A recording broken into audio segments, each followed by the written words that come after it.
Hi everyone, my name is Angela Spring and I did my project on nutrition, more specifically on the effects fast food has on the body and the effects we may see in our future students. So I'm going to start this presentation off with a brief overview of fast food. So many people across the nation eat fast food because of its convenience. In fact, the fast food industry revenues over $200 billion annually. So, what does this mean for our students? Well, many of our students will be eating at fast food chains because of the convenience. Students are busy, parents are busy, and fast food is an easy option. But this means that our students are being introduced to a diet that is high in calories, yet low in nutritional value. As a teacher, it is important to know the effects fast food diets have on our students.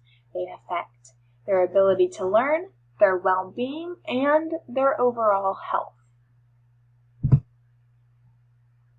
Many people are aware of the health issues involved with someone consuming high levels of fast food. This includes obesity, high cholesterol levels, and chronic illnesses.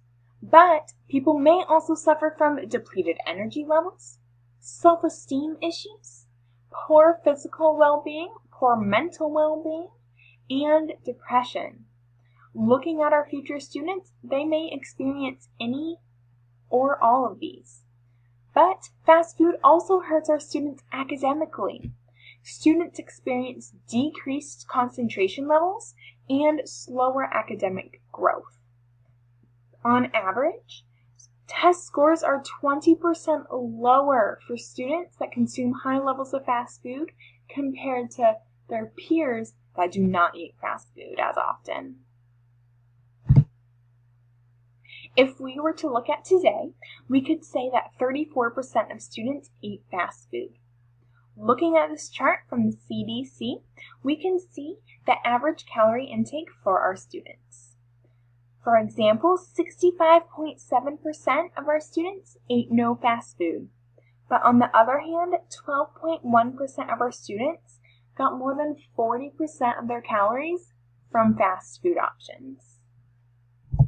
Here are some other interesting stats I found while doing my research. Now, we all know we're supposed to eat at least 5 servings of fruits and vegetables daily. But when we look at our students, only 21% of our students eat the recommended amount of servings. Over 17% of youths aged 2 to 19 years old are considered obese. 6% of our students are considered class 2 obese with a body mass index of 35 or greater. Another 2% of our students are considered class 3 obese with a BMI of 40 or greater. In the United States, 10% of elementary schools, 18% of middle schools, and 30% of high schools serve fast food in their cafeterias on school property.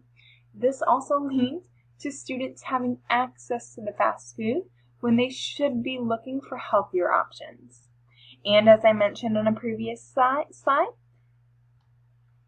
students who consume high levels of fast food result in 20% lower test scores on average.